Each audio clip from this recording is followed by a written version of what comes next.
kanalizatsiyalari bor. Chaqramon postidan 2 kilometr kirganda chap tarafda joylashgan mahallada mana shu bir etajli 4 xona plus katta hovlimizni 130 mingga chiqaryapmiz. Yozgi oshxonasi, bitta ko'chaga sanuzel, remontlarni bitta ko'ringlar o'zinglar. Mashina qo'yish uchun joy vobshe bemalol. To'pli polda qilingan, xonalar remontlari ham chotga chiqqan. Hozir sizlarga tez ko'rsatib ketaman. Bu yoqda qaranglar. Zal qismi отдельно qilingan. Bu yoqni xohlasangiz stol stul zona, xohlasangiz mягкий zona qilib o'tirsangiz bo'ladi. Remontlarga e'tibor berasizlar. Yaxshi remont qilingan. Xo'p, bu yoqda bizda kotelniy xonasi. Ko'rsangiz bo'ladi. Zo'r.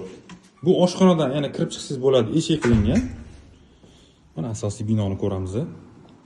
Kirishimizda katta hol qismi 160 kvadrat общий yashash maydoni, prixoj mebelli qilingan. Kirishimizda chap qo'lda oshxona qismi. Oshxonamiz ham katta qilingan. Mana bu yoqdan kirib chiqsangiz bo'ladi. Zo'rda, narxiga prosta idealniy deb o'ylayman. Bu atrofda bunaqa narx menimcha bo'lmasa kerak. Общий sanuzel bu yoqda. Birinchi spalniya xonamiz. Radiatorlar ham qo'yilgan, ko'rsanglar bo'ladi. Ikkinchi spalniya xonamiz. Xo'p, va mana uchinchi, bu endi master spalniya desak ham bo'ladi.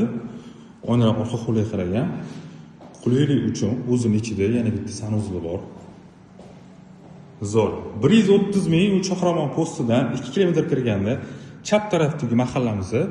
Kanalizatsiya, hamma kommunikatsiyasi bor. Yana o'tib beraman deyaptilar. Bemalol любой payt kelib ko'rsanglar bo'ladi. Videoni tarjima etib qo'yinglar. Zaran telefon qilib qo'ysanglar bo'ldi, kelib ochib ko'rsatib beramiz.